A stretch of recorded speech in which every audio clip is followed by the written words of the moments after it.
many of us know that there are many folks who are single that are not young? Some are single because they have lost a spouse. Some are single because they are divorced from a spouse. Some are single because they have been separated from a spouse. But nevertheless, in their relationship with God, they still have to navigate. And so today, I'm honored to have Sister Michelle Locken. She actually used to live here for a while and moved up into the Northern Virginia area. But my wife and I have known her probably almost all of her life from Boston.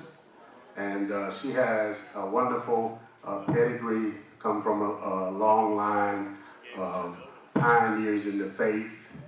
And so as they were sitting at the table today talking about who poured into her, her mother, District Elder Margaret Ann Booker of the church that we all were members of back in Boston, the historic now Emmanuel Temple Apostolic Church. Amen. We're so honored to have her, and she brought with her one of her offspring who she called her mini-me. Amen. So we thank God for them being with us. She's going to come now and share. She's very active in the ministry in terms of broadcasting and different things. One of the reasons why I initially talked to her was because she was doing things in marketing. And I liked what she was doing in marketing, and I was going to have her do some things for us in marketing. But this conversation became one that just touched our hearts as we began to talk about it. And so she decided to take this opportunity to share with us that I am enough. So put your hands together and let's receive Sister Michelle Locken. Good morning. Good morning. All right, so I am like way over the top of my energy. I'm very loud and boisterous and all that kind of stuff, and I like to have fun, so bear with me. I am so grateful to be here. I have to tell you that the call that he was out of the blue. It was like, hey, so haven't talked to you in a while, but would you like to talk, about the fact that you're single and, you actually been married, so you know what it's like to have and not have. And I was like, are you trying to get all in my business? I don't know how transparent I'm trying to be with my life. But authenticity is, intimacy, right? And so I am going to give you my testimony. I'm not going to preach at you. But because I do come from a long line of Pentecost, a lot of holiness, a lot of long dresses and high collars, forgive me. But I did put a dress on for you. I was struggling in the room. I was talking to Josh. I was like, can I speak it? No, I should put the dress on. Right? Just in case you don't know which bishop's in the room. Because they will tell my mama. And I'm very proud. She was one of the first district elders of females this past year ever in the Pentecostal Assemblies of the world. So very much a pioneer. My grandfather was a bishop, pastor, district elder, and I ran from that. I was like, I'm a mini-me to my mom, and I was like, no. But look where I am. Hallelujah. Right? So I'm going to talk about I am enough. My journey has been the process of coming from thinking of single as alone to thinking of single as being whole. Big difference in the way you approach life if you think of it differently. I have PowerPoint slides, but I can't guarantee you I'm going to see with that. But I would like to start with framing it in the gospel, in the Bible. So I know we didn't come Bible prepared. I don't know unless y'all got your Bibles, but that's quite all right. In Genesis 1:26, this is in the garden. I'm going to stay in the garden for the most part because that's where we're going to stay. So it said in Genesis 1:26. Does anybody have a Bible? I will wait if you have one. If not, I'm just going to roll on. But everybody has a phone. But Genesis 1:26. God said, "Let us make mankind in our image, in our likeness, so that they may rule over the fish in the sea, and the birds in the sky, over the livestock and all of the wild animals, and over all the creatures that move along the ground." And then 27, so God created mankind in his own image. In the image of God, he created them. Male and female, he created them. They had a job. They came with purpose. That doesn't say they came married. It said he created them, and here's what they're supposed to do. Right? Okay. In Genesis 2:22. And I'll give you a second, 2 seconds. And a 1 and 2, because I'm going to read it for you. So Genesis 2:22 says, "And from the rib that the Lord God had taken from the man, he made a woman and brought her to him." He didn't say he brought a wife.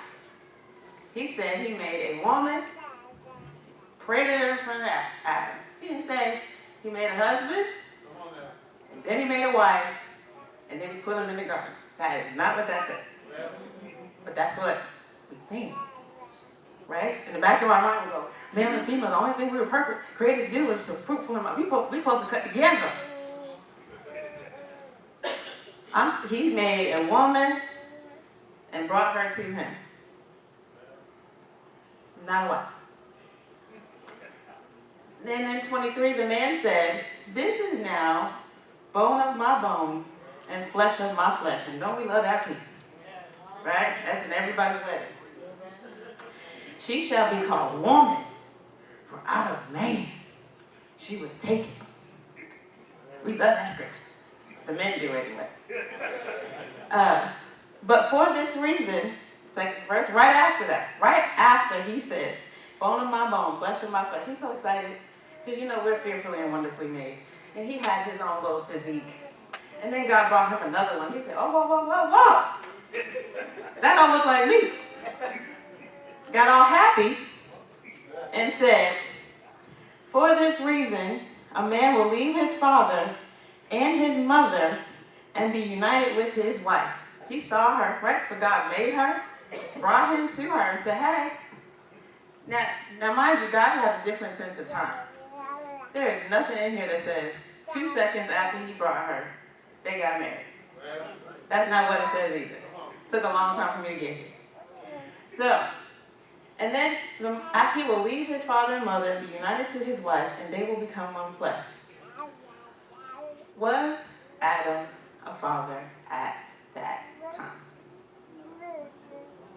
So why is he saying, for this cause, a man will leave his mother and father and cleave to his wife? Because he's prophesying. He ain't talking about him right now. He's not, because he's not a mother and father. He don't have a mother and a father. He got God. That's what he got. And he was created not as a husband. He was created with purpose. He was created with a job, and she was created with the same purpose because he gave the word to him to give to her. But he didn't say, "Come out, be a wife." However, I'm not even talking. I was raised to believe that my purpose was to get married. The epitome of life is to be a partner and a parent. And at that point, you have arrived. And if you haven't arrived as a parent, then you a preacher. Those are the two best professions on the planet in the church. If you a parent or you a preacher. And I was like, I didn't want to be neither. So I was emotionally lost my whole life. Until I got here and figured out how to make this work. But I'm telling you, preacher or parent, funny enough, I'm a parent. I think it looks like I'm preaching, but I ain't preaching. I'm not gonna own that. I'm not gonna own that. But what I want, that's the framework for what I'm telling you today, is that the God in the Bible, we were created whole. When did we start becoming halves? When you have a baby, do you go, ooh, I just had a half a child. And I tell this child their whole life, you're not complete, you're not gonna make it till you find your mate. Then you can, do we do that? Yes, we do though.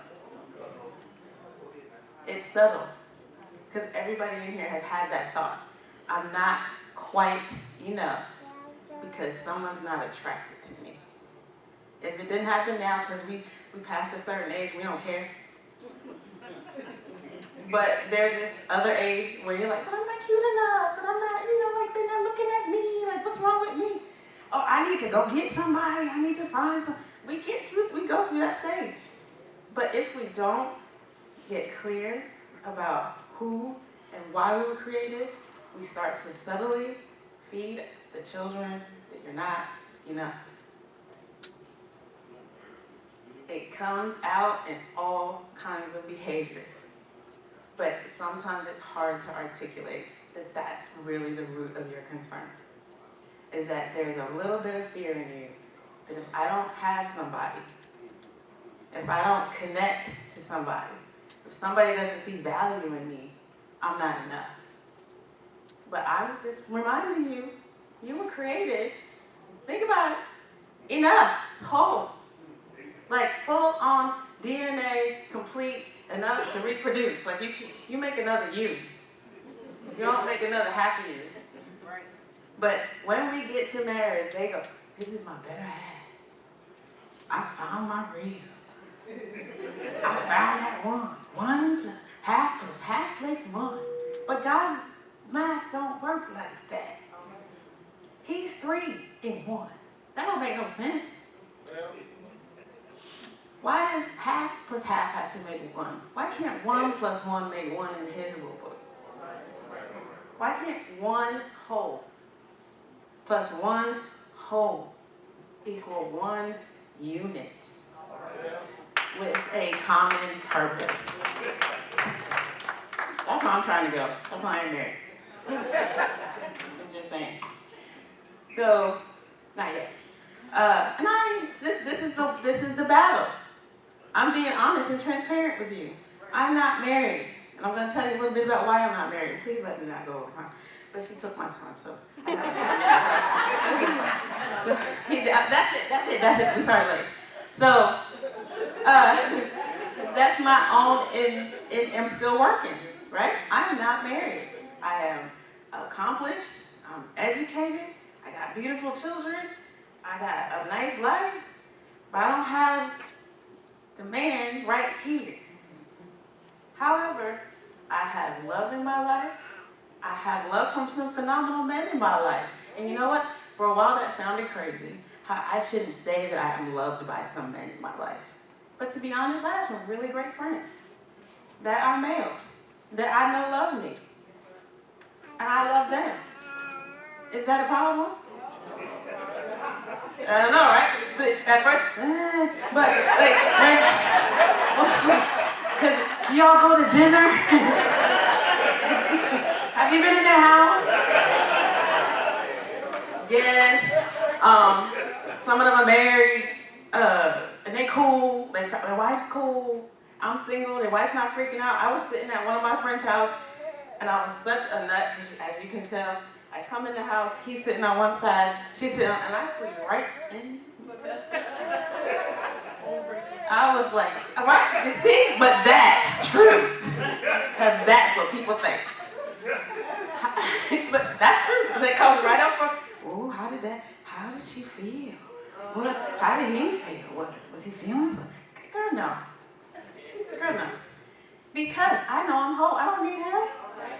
I don't need her. I need me.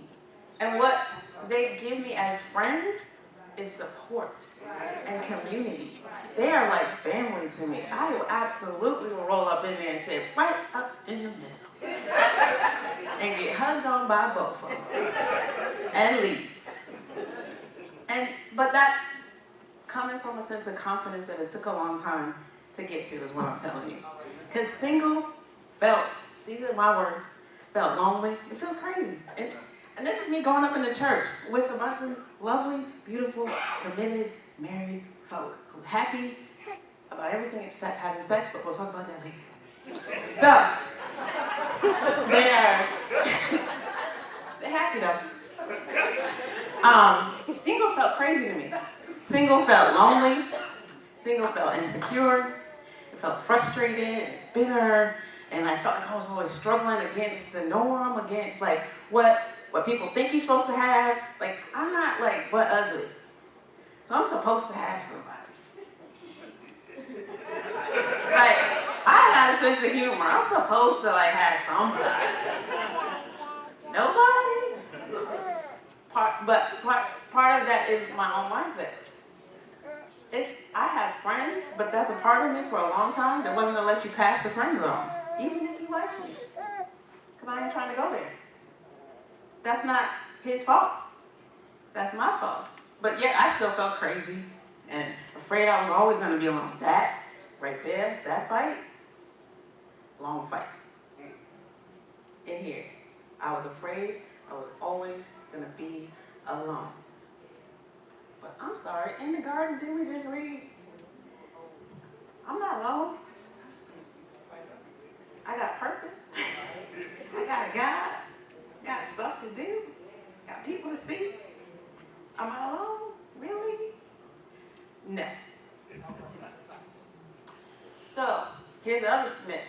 Marriage is a cure for singleness. Is it really? How many married people in here believe marriage is the cure for singleness? You know, right? Because they know the truth, but they perpetrate a fraud. Because we are raised to believe that, number one, don't have sex out of marriage, so you gotta get married. So it's a cure for my ill.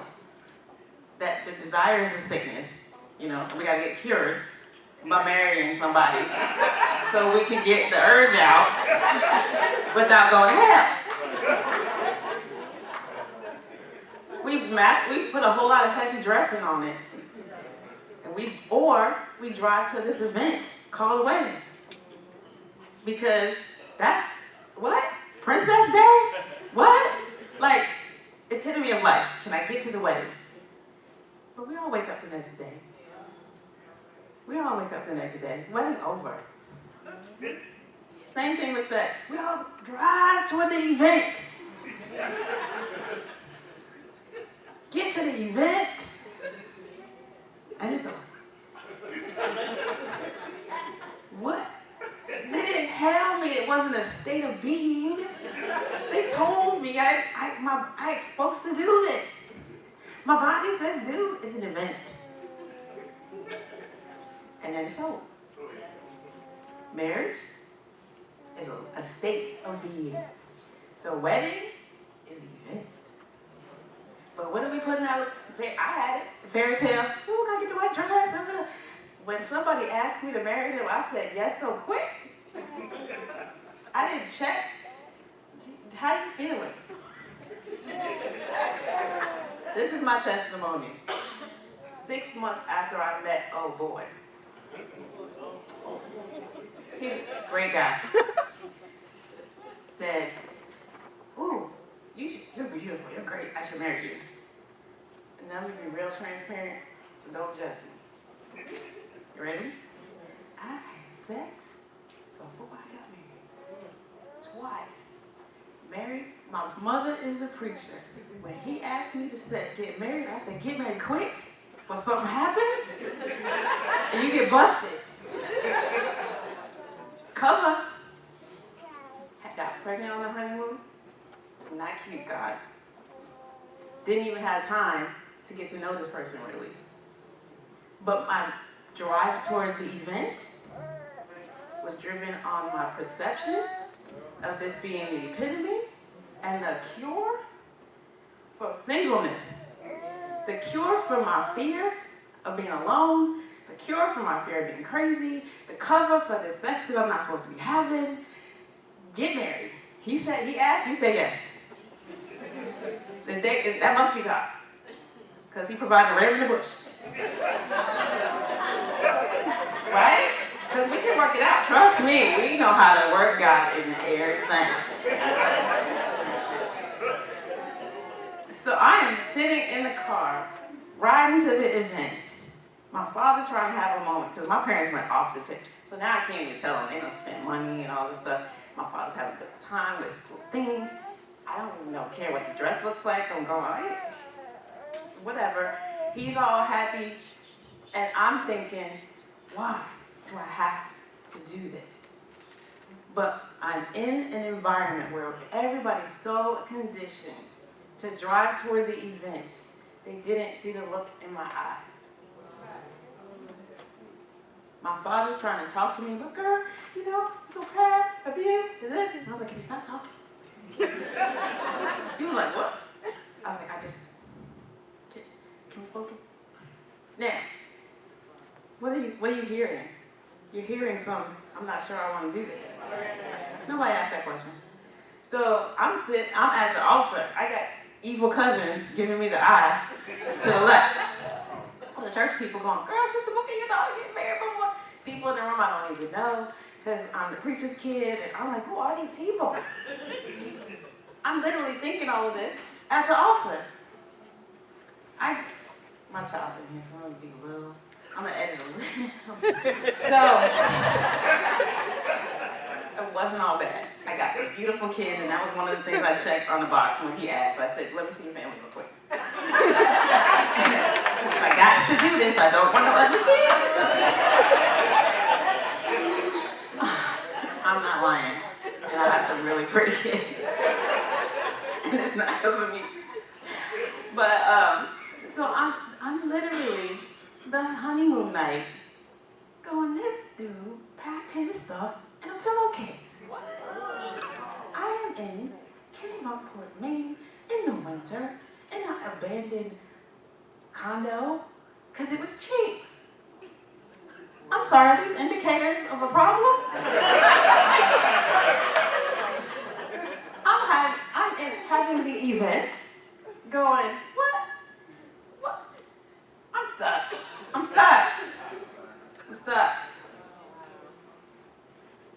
Can't say this. Don't nobody talk about this. You just go to church on Sunday. And we did. Let me tell you how bad I had it.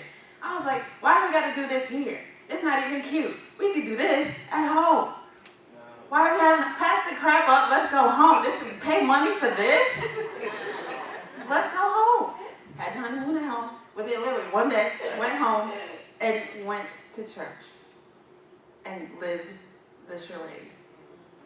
My charade. I can't speak for him. I'm not saying that he was feeling the same way, but I'm telling you the struggle is real. When you think that you're made as a half, and when this other half comes, then you're trying to work it out. You're trying to work out what you've been trained to believe is truth. So you're going to figure out how I'm going to be the half when you feel like a whole. And anybody who's married, you're really two single people, because you're really two whole individuals trying to work it out. They're not halving you. And anybody who's living the half is struggling to find the other half outside the marriage. And I don't necessarily mean an affair. They're trying to find a school to go to, some way to get their art out, something. I might, if I go too far, tell me I'm back. So let me tell you how I got to single again. And I don't mean single again. Do you see how even I still work with, but how did I get divorced? is really the question, not how I got single again. How I got divorced? Because it was divorce or die to me. And I'm going to tell you that I'm not kidding, because I was postpartum depression, emotional depression from being halved, and the fight of the perception and the reality not marrying up. So I'm 21 years old. I haven't gone to finish college. Now I feel trapped. Everybody in my family is educated. Now I feel trapped. I got 3 kids because I got pregnant like a rat. I hated him for that. I was like, touch me again and I will hurt you. Well, what? But the man was raised in the church. You have to. And I was raised in the church. You right. Now I'm mad. Can't say nothing. Stuff that down for 5 years. See what happens. I'm going to tell you what happens. A knife comes out at the kitchen table. I'm about to kill myself if we don't do something different. No, you're not. Yes, I am. No, I'm not kidding. What? Okay, what you want? What you want? What you want? This is how strategic I am. And this is how serious it was for me. He wanted to move down south to Virginia. I didn't want my parents to have anything to do with this. Let's move. If I'm not here, they can't get in my business. I'm already gonna leave you. Trust me, you don't know that. But I'm leaving for my sanity. But I can't do it in front of the church because they won't listen to me. They just won't listen. They don't want to hear this. And this is why it's important for me to let people know you're a whole person. You matter. Your voice matters. God created you to have purpose and connection and love. But it doesn't mean that you have to silence your heart. It doesn't mean that you have to hide behind images and realities that are presented to you that you don't have answers for. Ask the question. Everybody in here said, when I asked them, are you married and does that make you have single issues? Everybody, we know we got issues. They don't tell you that when they're in counseling.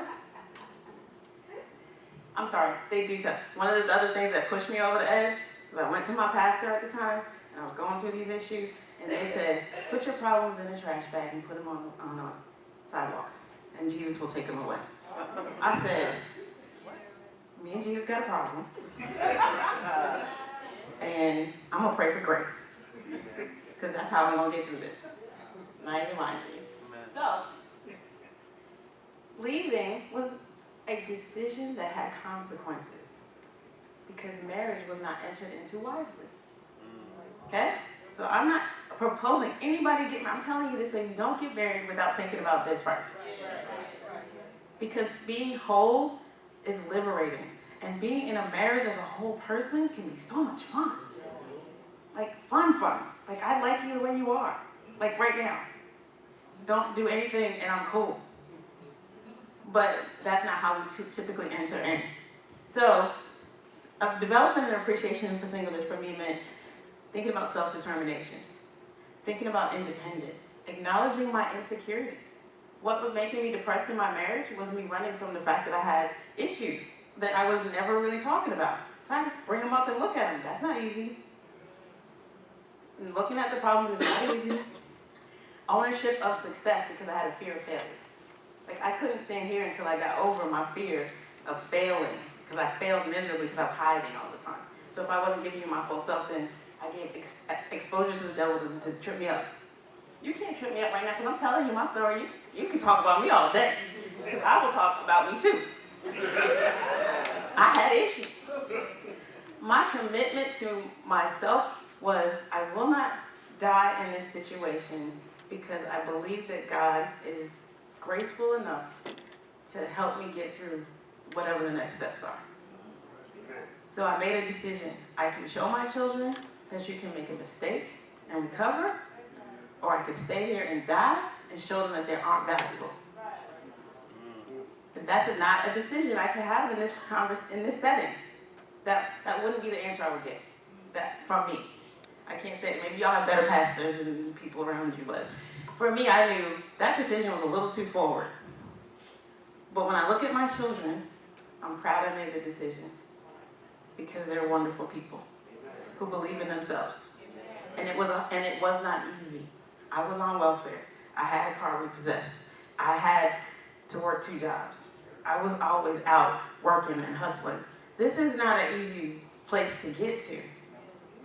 But if I can help you avoid the pain and realize that it's okay to be where you are. Don't try to get to marriage and then pay that price. Be single and work it out with God and pay that price. That's the payoff on that one's much better, because when you get to wholeness, won't he do it? He probably bring somebody, parade that man in front of you, parade that woman in front of you. And that's what I'm saying is between the creation and the parading, there was a celebration of wholeness. And get to that point. So I wanted to kind of leave you with the singleness is the foundation of all relationships.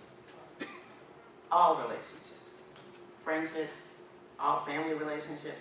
If you know who you are in Christ, if you get busy about doing your business, like having to be assigned to name the animals and do that, that's work. Like they got stuff to do. And this help meet thing, we all know what the help meet thing is. The woman is the help meet. Let me help him meet his responsibilities. The man he got responsibilities and vision. We were made whole. We are part of the same being. He did not go back to dirt to get woman. He went to the man to get the woman. So we're all the same stuff. We all got responsibility. We all know how to nurture. To assume that a man can't nurture, you have removed him from the opportunity to nurture. It doesn't mean he can't nurture, because it looks different. You want a father that don't know how to nurture his kids? That's a problem. You want a boss that doesn't know how to nurture his team? Come on. Right? Good. So we're all part of the same stuff. We all got the same assignment. Don't let them off the hook. And help. When I was even reading this, I was like, I am a natural nurturer or an administrator. My nurturing comes out as a gift of administration. And I help people all the time. But as a whole single, when I perfect that gift, I'm such an asset to anybody that it doesn't threaten me when you don't want me to be helpful, but it also allows me to maximize and leverage and build when I'm with somebody. So one of the things I wanted to leave you with is, you can get in wholeness the same benefits of marriage. And here's how I'm going to say that. In marriage, we look for connection. You want to be connected to someone. You want to belong to someone. But if you're whole and you're serving in your gift, you build connections because you're partnering with people. Because here's the thing. The reason that you want it in marriage is because there's a party that believes I'm not enough unless a man or a woman says it to me. When you're whole, another friend can say, I need you, I love you, I want you. It's just as satisfying. When you have, for me, in community, in marriage means I get to be the parent. I get to build my own little cub group. I get my own they love me. Like, women who have babies because they want to be loved. Not a bad thing, but they're really saying I'm not enough. And I need somebody to love me or love me back. You can find, when you're whole, a sense of community in this room. And walk out of this room just as satisfied as if you were a parent. Because what your soul is really looking for is a sense of community. Marriage is only one expression of that. And to be honest with you, the only place in the Bible I read that required marriage or really encouraged marriage is a bishop, being the husband of one wife. Every other scripture really says, do you really want to do that? It comes with a lot of responsibility. I'm not sure you should do that. A single person can give more to the ministry. But we don't preach that. We're so busy worried about sex and trying to cover it in this covenant that what I'm trying to tell you is that sex, when it's no longer the focus, it doesn't make you a eunuch. It doesn't make you not asexual. It doesn't mean you don't have any desires. It's like, I don't need to satisfy in that way. Because sex is just an energy transfer at the base. It has a purpose. Absolutely, procreation, connection, nurturing, but it's really an energy transfer. I'm sorry, anybody who studies big business knows that people, let me give you a better example. Athletes don't have sex before they game. Never. Because it takes some energy out. It takes some focus off. What do? And matter of fact, good ones go for a while without it before the game. But why? Because that energy can be focused on something. So those of us who are whole, we love our sex. That makes me competitive like a beast. Like I win. I love this game. I love what I'm doing now. Because I know that I do have an energy that builds up, but I gotta get it out. So what do? I work on something. I create something. Guess what though? Distraction diffuses the pressure. I don't have to go looking for somebody to hold me. Am I going too far? Okay.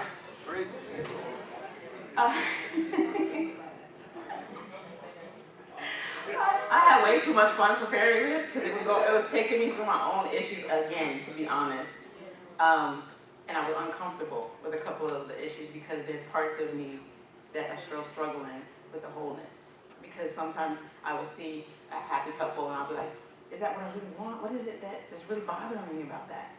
Is it connection? But then but I didn't put myself out there to have connection in this group. Like I could have been doing this years ago, but I didn't because I was afraid. That's my fault. That's not needing a man. That's really looking back inside and saying, what's my issue? People expect an unhealthy fixation on sex in marriage is really at the root of that is I'm not enough, so I have to find something to make me enough. So, and I would dare say, how many people in here are single? How do you want me to do it? He delivered you?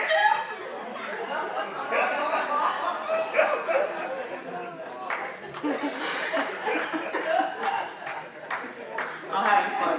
I have a desire to get married one day. So, but what I'm saying is, as a single person, how many in here are married? That means everybody else in here is married? Everybody else in here is married. Raise your hand if you're married. Wow.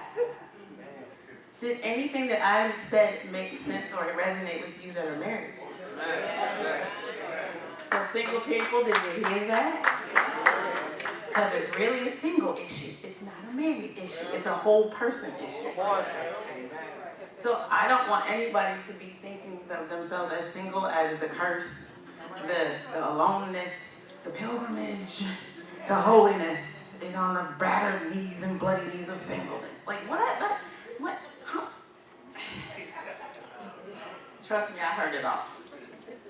I just choose to believe higher. That God did not curse me when he chose not to partner me.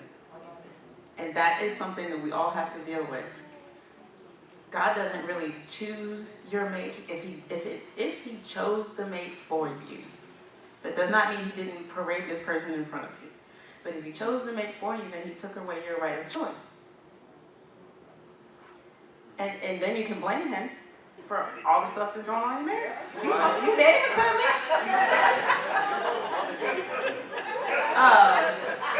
But you made a choice to ask, and you made a choice to say yes. I just told my son, my first grandbaby, so happy. He and his girlfriend met each other, moved to California, had the baby, just settled down, and I was visiting them probably 6 months after they settled down. They're like, I was like, why are you fighting? He don't, she don't. I was like, y'all are in PTSD. Post-traumatic stress syndrome. Y'all don't even know each other. I said, did you ask him if he was neat in this past 6 months? I said, did she tell you she wanted flowers in this past year? No. You You know why? Because she was, I'm on, I'm going, you doing, oh my God, the baby's here, he's sleeping, I'm tired, I look up, who that? You don't give flowers? What? You didn't ask that question. Don't be mad now. I was telling them, I said, this is from being experienced. I got married 6 months after.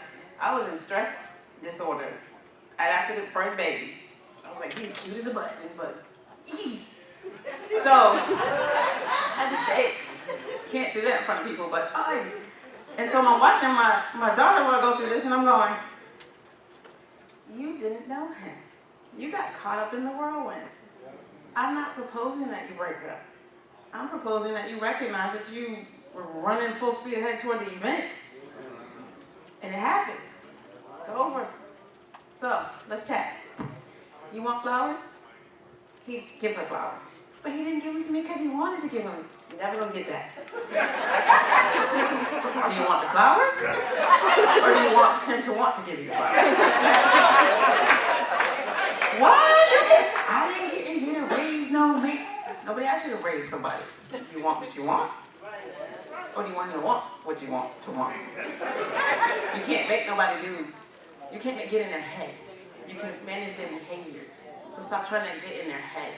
Same thing I told him, I was like, you want her to because his whole thing was, I'm in it to win it. I'm going to be here for you. I want to be the father that my father wasn't. I will always be here. And she was like, we can be here and be friends. I said, did you not hear what he said though? Wow. He said he's not leaving you. Wow. That he's going to stick through you when you trip. Did you? Because you're tripping right now. And he's still sitting here. And I know my son out of here. He's still sitting here. Did you hear that? Because you want it the way you want it. Again, the event has passed. The baby is here. We live in the house. You are a single person. You want what you want. Great. Collaborate. Because that's what was given to us in the garden. When God took out of himself. Let me tell you this real quick and I'll close. I was listening to Miles Monroe preparing for this. Got all excited because this was so cool. So he said, God knows the end from the beginning. Okay? He already knows the end. He already knew Jesus was coming when he created Adam. So, what he actually did in creating Adam was all mankind. We were all in there. We were all in that body. And it's not good for man to be alone. It's really not good for mankind to be all in one. So I have to take something out of that. So didn't go back to the dirt, right? Took something out to make it woman so that I could recreate and have the same. God is love. He needs to love in order to experience love. So what did he do? Gave his own creation the same opportunity. Give a partner to love and give love. Is that a wife? Man, husband? I don't think that's not what we're talking about. But that is so cool because that means that what he really introduced was diversity of thought, the ability to collaborate, the ability to build community, a sharing, and that's what we miss in this journey because we're so focused on the event, whether that event is sex or that event is marriage. We get so focused on those events that we miss the opportunity to see each other as opposites, as different, with the opportunity to see your gifts, to collaborate with you, to maximize our gifts as we collaborate together. Like there's so much we don't do because we're so focused on what we don't have. Let me think. Come on. This is my own truth. I missed so much life worrying about not having a man and not having a father for my kids and not being good enough for some beautiful. Now don't get me wrong, I have had some great relationships, I've had some horrible relationships, I've made some mistakes, all of that, chasing this thing which can't be satisfied by another person. I wasn't feeling enough, so I was looking for enough and it lost a whole lot of time. And I won't want that for anybody else, no matter how old we are. And I'm not 25. She's 28, that's all I'm saying. And Even though people walk up to me, you got grandkids? Yeah, but that, you know what that sometimes triggers? You're alone? You are alone? You don't have somebody? But there is this awesome space I have gotten to where I am not alone. And I'm okay. And it's okay. And it's kind of fun, actually, to play with people who think, you're not alone. You right, I'm alone. You not alone? You should be alone. Like, you should spend some time by yourself. But I get to do that whenever I feel like it. If I choose to go away for 3 days, I'm not gonna ask nobody. If I want to spend my money, I can spend my money. That's not a bad deal. If I want to spend some time with somebody, guess what? One of them dudes that I was telling you, I love you, I'll call you up. Matter of fact, I have a composite boyfriend. That's how I have built my life. I have probably 3 male friends. They each have a characteristic that I like. One is the counselor, one is the strategist, one is the cute guy you just want to hang out with because he's just cool. But I don't need the cool guy to be the strategist. I don't have any expectations of the cool guy to be the strategist. I don't have any problem with the nurturing guy not being cute. So I'm like, I'm good. I got a little piece of everything. And I don't need the sex. And this is really what I wanted to say, is that you're enough. Just as you are. In marriage, out of marriage, in between marriages, plural. You're just fine. You're good. God created you a whole person. Just like you see that little child and you're like, I have so many dreams for this baby and I want them to grow up and be whole. God does the same thing for you. Why do you have to keep thinking you need something else? I created you with all. And here's the last piece. Salvation is not about whether you're good enough. Salvation is about getting back in right relationship with God because you left the garden. But before salvation was even required, when He created you out of the dust, you were fine. You're great. You're cool. So salvation, being saved or not saved, does not make somebody diminish their value. So when you look at somebody who's not saved, it's not that they're not valuable. It's not that they're not a whole person. It's that they're not in right relationship with God. And that's a big difference. So even as you kind of go through it, you're always okay. You're always enough.